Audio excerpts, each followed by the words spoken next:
back to Homestead. We haven't had an update on our homestead lately, so we're just going to give you a short tour today and take you around and let you see what's been going on around our homestead. First of all, we'd like to show you our Freedom Ranger chicks. These are about a month old. We got them back right around Valentine's Day, so they're about 4 weeks old. We just put them in this chicken tractor yesterday. They're getting a little bit big to be inside in a brooder box, so we wanted to get them on some grass so they could eat some natural things like grass and worms and bugs, that kind of thing. So Chuck built us this little chicken tractor. It's coming real handy. They did well overnight in it for their first night, and they've done well today. So that is our Freedom Rangers. One of our upcoming projects is going to be making rain barrels. Recently built a storage barn, and we have the shelter where we keep our tractor. Those areas get really good rainfall off of the roof, so we're going to make these into rain barrels and start catching some rainwater. It helps when you're having to water plants and water your animals, that kind of thing, because we're on county water, and it is treated with chlorine and those kinds of chemicals, and I don't like to water my plants and water my animals with the chlorinated water. If I use the water in a recipe, I try to let it sit out for at least 24 hours so that the chlorination in it evaporates. So we want to get back to more natural water. We're not on a well here anymore. We're all strictly on county water. So this is going to be one way we can ensure that our animals and our plants are grown with fresh rainwater. So we're going to start collecting rainwater in these barrels. Also, to give you an update on our chick process, we also have 25 Cornish cross chicks. We've had these about a week and a half, so they've pretty much tripled in size since we got them. They were just a couple of days old. These guys probably won't stay in this brooder very long because they're a really fast growing chicken. We've done the Cornish crosses before. We've always been pleased with them. This year we decided to try Freedom Rangers as well, so we will do both. Some people prefer the Cornish cross. This is basically what you get out of the grocery store, except for it's raised in a chicken farm. These will be put on grass in a chicken tractor just like the Freedom Rangers, and we'll allow them to grow out until they're finished to the size that we want them to be before we harvest them. But we've always liked the Cornish crosses. They're a good fast-growing bird. Probably harvest them between 8 and 10 weeks. These, like I said, these are only just about over a week old, so we've got about a month or two before we'll harvest these birds. Probably about the same time we do the Freedom Rangers. Freedom Rangers grow a little bit slower, but these guys will catch up to them really fast. And so we like to give them around the 4 to 5 pound mark before we try to process them and put them in our freezer. So, but that's our Cornish crosses. Okay, so we're in the chicken run now. We had Royal Palm turkeys at one point. Was having a hard time finding a hen to go with my tom. So I found a guy not too far away who was looking for, well, he's actually selling turkeys. So I went with the hopes of finding a hen. Well, he wasn't willing to give up his hen, so we made a trade. In homestead life, sometimes you trade out things. Somebody might have something you want, you have something they want, and so I ended up bringing home 3 of his turkeys and taking him my Royal Palm tom, so he would have the tom to go with his hen. And you'll see this big guy here. This is my tom, and we have a hen next to him, and this gray one is a hen. These are what they call the bourbon reds. So, and we do know that our female has some of the characteristics of a male turkey. You'll see the beard on the front of her chest. That is a trait that usually only the toms have, but once in a while you'll get a female that has one. And apparently we do, because we found them mating yesterday, so we know we have a tom and a hen. I'm not sure what the gray one is. She's just kind of a mixed one, but we kind of threw her in the deal when we traded off. So we got 3 for 1. So I think it was a pretty good trade. He got what he wanted, we got what we wanted. And hopefully soon We'll see some turkey eggs being laid and maybe some babies being hatched, but time will tell. So this Saturday we will be having a rabbit processing day here on our homestead. It's on our events page under our Homesteaders of Eastern NC on Facebook. We have some folks coming in from that group to help us out with the rabbit processing. This will be our first time processing rabbits, but we want to raise these rabbits to be put in our freezer as part of our being self-sufficient with our meat. So we have 6 in here. We're going to keep one of the does off of this litter. These guys were born back in December, so they are about 3 months old. So they will be ready to process this weekend, and we'll probably show you some video from that as well. So as you mentioned, we will be processing rabbits on Saturday, and so in preparation for that, I built this device to dispatch the rabbits. They go by a couple of different names. Some people call them hopper poppers, rabbit ringers, but anyway, basically it's just a piece of 3/8 bar that I took and I bent it around.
And this is where the head goes. And basically you just stick the rabbit's head in here and pull it. Dislocates the head from the body internally. It's very humane. It's one of the most humane ways to do it, according to what I've researched. So this is the way we want to do it. We don't want any animals to suffer. We just want to dispatch them quickly and efficiently. So I just took a piece of flat bar, bent it around, welded these 2 mounting blocks on there and put it on the pole. Really simple. So we'll be doing that Saturday. Join us this weekend. We'll be putting up a video of how this works. So we're in our front goat area, which will now become our garden area. You can see Chuck's been working on building the garden beds. We've got one done so far. We're going to be filling that in shortly, so it'll be prepared for our plants to be transplanted from the greenhouse into our garden area. We're going to section this area off so we don't have to worry about animals like our goats here getting into our garden beds, because they do get into our garden beds that we have over here already. Darla here is one of our does that's expecting soon, as you can see. I've been kind of keeping a watch on her every day. She's got her udder is dropped and it's filling out. Been watching her for signs of going into labor, checking her ligaments to see if they have disappeared. That's a true sign of being in labor. You can feel there's a V section. She doesn't like me to mess with her back there. Come here, Darla. Come here, baby. Come here. But you feel right in here. And I've been checking her every day. And they say you feel like a V shape, and it will feel like pencils on the outside edge of that, which are the ligaments. I'm not feeling that so much on her right now as I had been. So, and she had started a little bit of discharge. And with all these signs, we're figuring it's going to be any time now that she's going to be giving us a baby. Our Muscovy ducks, just to update you on them, we got those last June. They were just ducklings then, but they have all matured, and we have 5 female ducklings that are now fully matured ducks. these girls are laying us 5 duck eggs every day. So we are running out of our ears with duck eggs. As you can see, they like to nest inside the goat stall here. And we have 5 more again today. So they are very regular in their laying. Duck eggs are really good in baking. They're a little bit richer than chicken eggs and bigger, of course. So, but they're doing their job. In the last couple of weeks, we moved our pigs. We originally had planned on processing our pigs this Saturday as well, but we decided we're going to give them a little more growing time and wait till the fall when the cool weather comes back around again. But this is the area that they were in, and you can see how they've really cleared a lot of it out and rooted up the ground really well. So with all the rain we've had recently, it's really become a really muddy mess. But our plans are, once it dries out enough, to drag it out smooth, maybe make it into another garden area. But we did move them a little bit further back, so we'll walk back there. So here's where we moved them to. A little bit easier this time than it was last time because, of course, they were used to us and they know what feeding is and all of that. So it was a little bit easier to coax them in from one side to the other. As you see, our piggies are getting very big. Penelope here is our baby. She's about 3-4 months younger than Pinky, and she's a good-sized girl, but she is a Cooney American Guinea Hog mix, and she has more of the Cooney features. The shorter snout, she's shorter to the ground, she's got the more wavy coat on her hair. Pinky, however, is more of the American Guinea Hog. See, she has the bigger ears, the longer snout, she's a little bit taller. Penelope's temperament is much more calm. She's more friendly. Pinky's a little more not. But we're going to let these girls grow out a few more months, like I said, into the fall. And once the cold weather comes back, we'll probably be processing these girls then. So we want to update you on Dixie. A few previous videos ago, we talked about Dixie had an accident and we had her quarantined to herself. Well, as you can see, she's very much well mended. She has grown a lot. She still has a lot of puppy in her. She's a beautiful girl. Yes, you are. Beautiful girl. And she keeps this area patrolled back here. We have her back here with the older goats. She's doing well. She's a good girl. Beautiful girl. In another previous video, you saw this little guy who was much smaller. This is Juno. We'll be looking to rehome him soon. He's just about done with his nursing time with Mom. Lily Bell here is also due soon. She's not quite as far along as Darla. Her udder is forming, but it hasn't filled out and dropped. Her ligaments are still very noticeable. So she's got a little while yet to go. So we're going to add some video clip into this one, updating you on what we've done back here in our orchard. Here are strawberry plants. You can see they've all sprouted out very nicely. We had them in the greenhouse. Had them in the pots now for probably about 2 weeks. They have done really well. We've got one here that didn't do so well. Excuse me, Bossy. He's always got to have Mama's attention. So we've got several here, and there's a few more down on the ground. I will be supplementing these with coffee grounds. I went to the local coffee shops in the neighboring towns and been saving some myself at home, but you know, coffee shops you get a lot more bulk a lot faster. So strawberries are one of those plants that likes acid or acidic soil.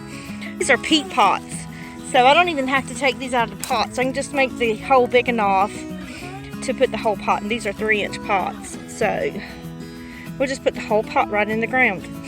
You will get berries the first year, but they say to clip all the berries and blossoms off and just let them stay and wait till next year, the next season, to harvest strawberries off your plants. So something I didn't know, but you learn something every year. Well, I learn something every year because I haven't been doing this very long. And so we'll see how it goes, but let's get busy. Okay, so here's what I have laid out so far. Ran out of the paper because I was planning on putting some of these right here, but with not enough paper to do that, I'm just going to put them here for now. I really want to go ahead and get these in the ground, hoping they're not too close together, but we'll see. Like I said, this is my first time doing this. The paper is to try to be a weed barrier, and what I'm going to do is use my hory knife to make a hole where each pot is, and then before I put the pot in the ground, I'm going to put a little bit of this coffee grounds in the ground to kind of fertilize each plant and give them a boost. So right now it's basically just the coconut core. We're going to get that started, and I'm going to try out my new hory knife. First time using it. So, it's kind of hard to see right now, but this is our strawberry patch. So, what I did is brought those back here this weekend, and we planted them back here in the orchard. I wanted to use them as kind of a ground cover to kind of help keep the weeds at bay back here. I wanted them to have plenty of room to grow, plenty of sunshine. This area right here actually gets pretty good drainage considering we have a lot of water catching areas around here. But I had planted them in peat pots in the greenhouse. As you can see, they're growing really well. Nice and green, good healthy plants. And most of these didn't have green on them when I got them, so they've grown a lot since I put them in these pots. Well, I took the pot and I actually buried it in the ground. Put some paper down. That will degrade down into the dirt. It also helps keep the weeds at bay. The straw is to pretty much keep the plants warm and hold moisture to the plants. And I used the row cover on them because we still had a couple of cold nights that came through with some frost, and I didn't want them to die from the frost. And so they've done really well since I put them out here last weekend. Probably won't harvest them this year. They say it takes about 2 years to really get a good harvest off the strawberries. Should ever keep your first year strawberries, just clip off the blossoms and let them die down and grow back next year. And then you'll have a good harvest on them. So these are called Whopper strawberries, and they're supposed to be a good sized strawberry. So as you can see, spring has sprung here on the homestead. Our blueberry bush is getting greenery and blossoms on it. So we're excited about that. We have our nectarine tree over here that was our first to sprout. It blossomed in like the end of January. So we were afraid that the frost that came through would kill it back off, but it didn't. It's doing really well. Still waiting for the rest of the trees to sprout back out, but I'm sure that's coming with time as the weather warms up. They'll be blossoming out and we'll be seeing green pop out on them in time. Let's go into the greenhouse and we'll give you an update on what our plants are doing.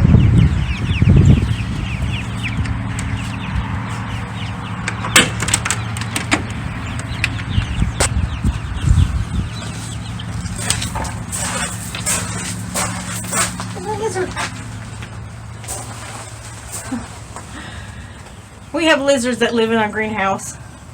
I call them the guardians of the greenhouse. They keep the bugs at bay. So,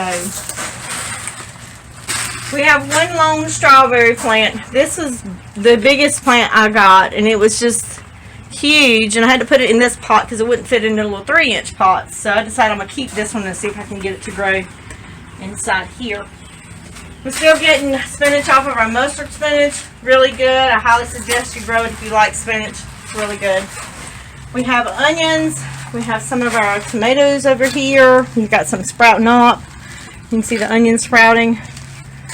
This is our first year trying to grow something in the greenhouse, and I'm not going to say I'm 100% successful at it. It's not doing as well as I was hoping. So if anybody has any suggestions, please leave us a comment. We've got rosemary, lavender, some radishes that we're growing. Cilantro's doing really good. We've got the dark purple opal basil back here. And sweet basil's doing good. I need to thin those out. And here I honestly don't know. I planted loquat seeds, and the loquat seeds have yet to germinate. So, but I'm not sure what got into this pot. Some other seed must have fallen in there, because this is new soil that I've created, unless there was something in the soil. If you have any idea what this is, let me know. If it's a weed, if I need to pluck it. I don't think that is. I think that may be a plant of some sort right there. Not sure what it is though. But it's coming up all over. So we have more tomatoes here. Have to get in here and water again this afternoon. This greenhouse gets really warm during the day, so I have to be careful on my plants, making sure they stay wet. Moisture gets in them. The pots are pretty moist, so that's pretty good. We've got some tomatoes sprouting. We've got peppers sprouting here, and like there. I got these heat mats recently. Tomatoes and peppers need around 80-degree temperatures in the soil to get them to germinate.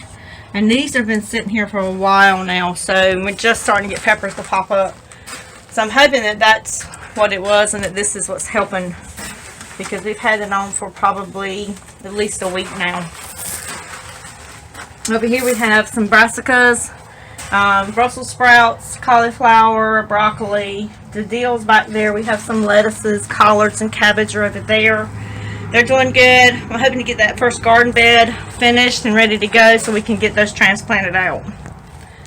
This is our green leaf lettuce. It's done really well in our bag. This bag is the same thing. It's just not coming up as well. But this one has really done good. We've harvested off of it 2 or 3 times. Spinach is doing really good. We've eaten some of that. This is another bed of the spinach. We have our kale that we would be transplanting out soon. Our loofahs. I planted a couple of these already. I'm getting ready to put these back outside too. And this tub we have the Marvel lettuce. I believe that's how you pronounce it. I did transplant those the other day, so they're doing good in that tub. I have noticed that inside of my compost bin here, this is some left from last year and some worm castings that I had. We have tomato sprouting.